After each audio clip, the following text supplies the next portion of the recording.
अस्सलाम वालेकुम। खालिद सैफुद्दीन आपके साथ 24 जनवरी की कॉल लेके दोस्तों, viewers and members, specially members and clients, आप लोग यकीनन आज की कॉल को आपने ज़रूर एंजॉय किया होगा।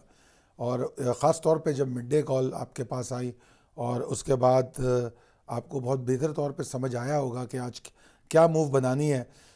मैं जुमे का सेशन आपके सामने, ये स्लाइड जिसमें इसका चार्ट भी है, इस पर ज़्यादा तफसील में जाना नहीं चाहता मैं, मगर बहरहाल मैं आपको ज़रूर याद दहानी कराना चाहता हूँ कि 45,013 और 44,980 की अहमियत को आप यकीनी तौर पे समझे होंगे, क्योंकि मैंने यहाँ पर वो लाइन लगा के आपको वो लेवल बताने की कोशिश की है।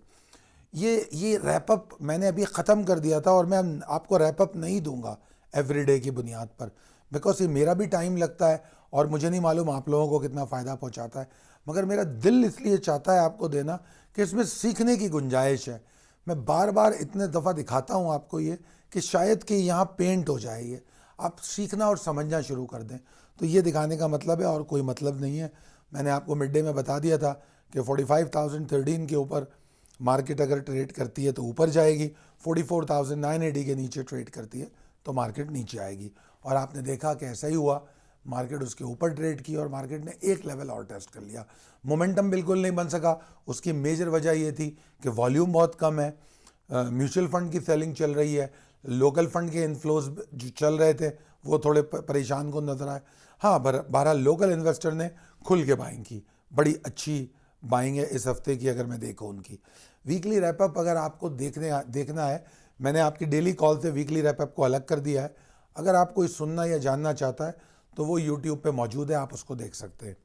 अच्छा जनाब, अब बात कर लेते हैं possibilities and strategies as per technical chart. ये जो possibilities and strategies as per technical chart है, ये बेसिकली इसमें हम आपको मंडे की कॉल के बारे में बताते हैं। और वीक चूँकि 745 पॉइंट के लॉस के साथ बंद हुआ है और 21% वॉल्यूम कम रहे हैं, 21%। तो मेरा ये मानना है कि ये जो लेसर वॉल्यूम्स हैं और जो जिस तरीके की क्लोजिंग हुई है, उसने इंडेक्स को indecisive and above that bearish, यानी कि इनडिसाइसिव के आगे जाएं तो थोड़ा मंदी का रुझान ज़्यादा नज़र आता है। तो अगर हम मुकाबला करें बियर्स एंड बुल्स का, तो bears looks more powerful than the bulls. और अभी जो मौजूदा सूरत हाल है वो इंडिसीशन की बहुत है। अगर आप जुमेरात और जुम्मे का सेशन देखें तो उससे ऐसा लगता है कि मार्केट अच्छा परफॉर्म करेगी, मगर परफॉर्मेंस वहीं रुकी हुई है 45,013 के लेवल पे, जिसके ऊपर आज वो परफॉर्म नहीं कर सका। थोड़ा सा परफॉर्म किया नमाज के बाद, फिर वहाँ से नीचे आ गया। ठीक है जी। तो बहरहाल मेरा ये मानना है कि 45,013 के ऊपर अगर मार्केट ट्रेड करती है तो मार्केट परफॉर्म करेगी। अब ये बात को ज़रूर याद रखिएगा, इसको पकड़ के नहीं बैठा जा सकता कि मार्केट 45,100 या 150 तक चली गई, उसके बाद फिर क्यों तेज़ी नहीं आई। तो जनाब आपको ये भी देखना है कि 45,013 पे फ्रेश बाइंग हो रही है, वॉल्यूम बन रहा है, मोमेंटम क्या है, ये उसका फैसला हो जाता है। सिर्फ प्री ओपन में अगर ऊपर खुल गई, 100 पॉइंट ऊपर खुल गई, तो ये कोई मेरे लिए अहम बात नहीं है। तो रियलिस्टिकली मार्केट को देखने की आदत डालें, ठीक है ना। मतलब ये जज्बातियत और ज़रा सा मार्केट ने एक टिक ऊपर गई, एक आप थोड़ा सा 46,000 के ऊपर 2 सेकंड को खड़ी हुई और आप सौदों में घुस गए, ऐसा नहीं होता। You have to understand the sustainability कि मार्केट सस्टेन कर रही है, वॉल्यूम बढ़ रहे नहीं बढ़ रहे। प्री ओपन के सौदे 50-100 पॉइंट मार्केट को मूव करा सकते हैं, कोई बड़ी बात नहीं है। तो बहरहाल सस्टेनेबिलिटी देखना है। और मैं ये समझता हूँ कि अगर मार्केट 44,733 को तोड़ती है तो मार्केट में एग्जॉर्शन पैदा हो जाएगी। वैसे आपको तो मैं लॉन्ग का मशवरा 45,013 के नीचे भी नहीं दे रहा। 45,013 के नीचे मैं लॉन्ग ऑन डिप का मशवरा दे रहा हूँ। वो डिप का मशवरा किस सूरत में है, अगर 44,733 के पास एग्जॉर्शन ऑफ बियर्स नजर आए। ठीक है, 733 टूटता है तो फिर मामलात ख़राब हो जाएंगे, क्योंकि हमारे पास लेवल तो हैं। अगर मैं ओवरऑल लेवल की बात करूं तो 44,733, फिर 44,549 और जो 394 और 376 का एरिया है, इवन 263 वाला है, यानी कि समझ लीजिए आपके 733 के बाद की जितनी सपोर्ट्स हैं वो सारी बड़ी अहम और स्ट्रॉन्ग सपोर्ट्स हैं, तो उनसे उम्मीदें तो हैं मेरी, मगर हर सपोर्ट के बाद बियर्स का पावर भी तो ऐड ऑन हो रहा है ना। या तो वो सपोर्ट तोड़े शार्प लो से और अपनी पावर बियर्स की कम होती हुई नजर आए तो बात समझ में आती है। अगर वो शार्प लो से नहीं तोड़ता, सपोर्ट को तोड़ के नीचे रुकता है, तो फिर वो अपने एग्रेशन को बढ़ाएगा। तो ये बात आपको समझनी है, ठीक है। तो लिहाजा 45,013 के नीचे हम लॉन्ग नहीं कर रहे, will look for the buying और डिप अपॉर्चुनिटी। और जब वो 700 लेवल के करीब आएगी, 733 के करीब, उस वक्त हम इसका फैसला करेंगे। आप 750 समझ ले, इवन 800 भी समझ लें, 800 से लेके 750 तक आप बियर्स एग्जॉस्शन देखें। बियर्स एग्जॉस्ट हो रहे, ठीक है, बाइंग कीजिए। और बेहतर ये होगा 733 के नीचे स्टॉप लॉस ले लीजिए।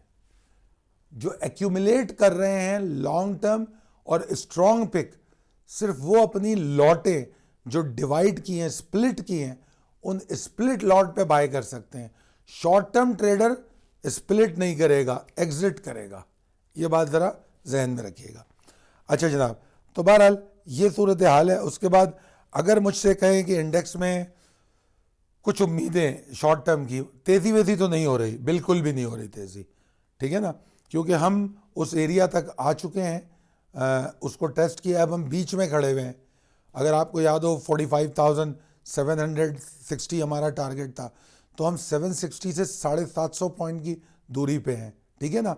तो अब हमारी जो नई रैली है वो तो उसके ऊपर बनती है, उसको हमने इम्प्रोवाइज़ किया, 46,000 पे हम आ गए। तो लिहाजा अब जो है हम तेज़ी की बात नहीं कर रहे, अब हम सपोर्ट के बचने की बात कर रहे हैं, ठीक है जी। कि अगर मार्केट इसको फॉलो कर लेती है, यहाँ ज़्यादा नीचे नहीं जाती है, तो क्या मार्केट ऊपर इस एरिया में रेंज बाउंड ट्रेड कर सकती है। अगर 733 को नीचे तोड़ेगी तो फिर आपको वहीं तक जाना पड़ेगा, 44,540 और 44,400 तक, वहाँ तक तो आपको जाना ही पड़ेगा, ठीक है ना। तो ये तमाम चीज़ें, और अगर वो लेवल टूट गया तो फिर आपको नेवर गिव अप की स्लाइड याद होगी, फिर हमारा सफ़र कोई 12 या 1500 पॉइंट का मज़ीद नीचे की तरफ हो जाएगा। तो इन चीज़ों को ज़रा ध्यान रखिएगा इनका। तो मार्केट में अगर कोई छोटी मोटी एफर्ट बनेगी, कोई 300-400 पॉइंट की मूव बन सकती है, तो वो उस सूरत में बनती है कि मार्केट 45,133 के ऊपर जाके परफॉर्म करे, 45,133 के ऊपर परफॉर्म करे। उसके बगैर हमारे पास कोई तेज़ी नहीं है। वॉल्यूम्स का कम होना परेशानी का बास है। वॉल्यूम नहीं बढ़ेंगे तो ना बुल्स एग्जॉस्ट हो सकते हैं ना बियर्स। ये बात याद रखिएगा कि इन दोनों में से किसी डायरेक्शन में भी मार्केट जा रही हो, किसी एक को भी एग्जॉस्ट होना है तो खुल के वॉल्यूम आने चाहिए।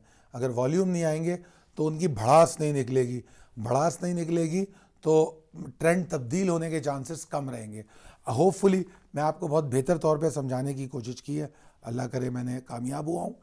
दुआ करूँगा कि आप लोग कामयाब ट्रेड करें। बहुत शुक्रिया। अल्लाह हाफ़िज़।